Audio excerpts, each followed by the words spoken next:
I'm just a simple African boy whose father and mother never went to school, who was compelled by the Belgian, I was born in a colony, which means the Belgian colonial compelled my father to send me to school, a school system that he did not believe in, a school system which came to destroy our culture, basically.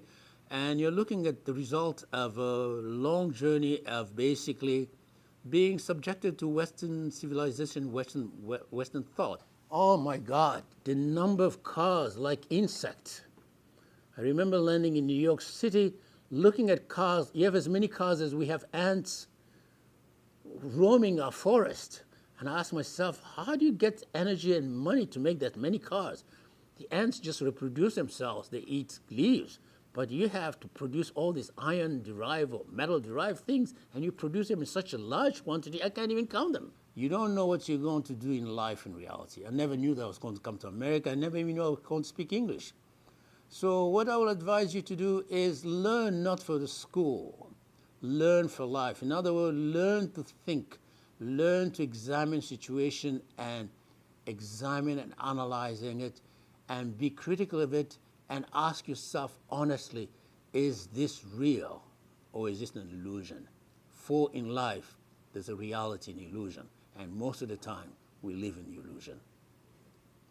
When I came here, it was a very small school, and in fact, we spent most of our time in our office with a student debating whatever was in their mind. In fact, we did teach, but students came in our office to sit to discuss political, philosophical, religious, spiritual, historical fact.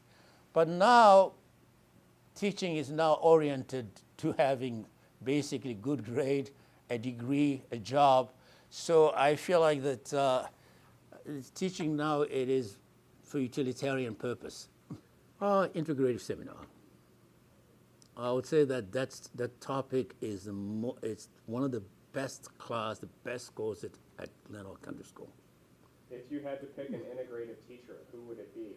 I don't even know who's the integrative teachers. There's Mr. Wade and Mr. Hudgens. No, I find that I will not answer such a question. Those are the petty Western questions, which result into the best, of course, is whenever I see students, you can see the intellectual energies coming out in the classroom.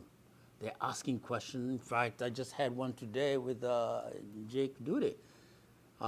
He derived an equation to calculate pH by using information we just had in class. That is the moment of joy and consternation. You've just taught him something. From there, he derives some other equation, and that is the moment you, as a teacher, you always see.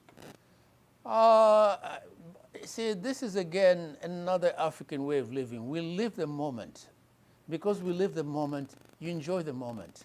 That's it. If the moment is plentiful, you're not going to miss it. So in other words, don't spend your time looking back or looking at the future. The moment, enjoy it completely. If you die the next second, you've already made it. It was 2 or 3 days before I left to come to America. My friend Mubikai went to the river. We were swinging on a vine like Tarzan across the river, coming back and forth. And all of a sudden, when we came back on the other side, I saw a snake coiled up like a python. And my rule was, whenever I see a snake, it has to be dead. So I took a big stone, drop it on a snake, immobilize it. Once it was immobilized, I cut off its head. And I opened up the snake. And I was fascinated to find that snake heart was beating 2 hours later. It was actually beating while I've cut off its head and I've opened it up. Yes, yes.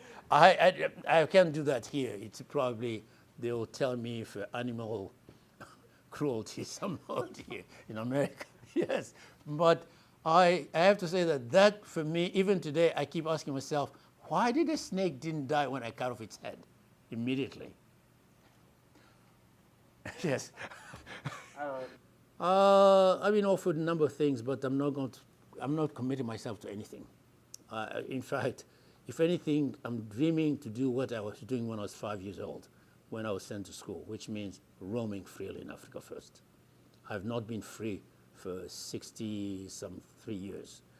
And now I can just go and do whatever I want to do the day I feel like doing it and when I feel like doing it. And that is ecstatic. We visit you in Africa. Please, I'm not going to Africa I'm going to Africa to build a bridge between the United States and Africa. Because my purpose to come here was to know enough about the United States so that I can create a bridge between the United States and Africa. You folks, you're going to come to visit me in Zambia, in Africa. I'm going to get students to come. I'll bring maybe some Zambian student here.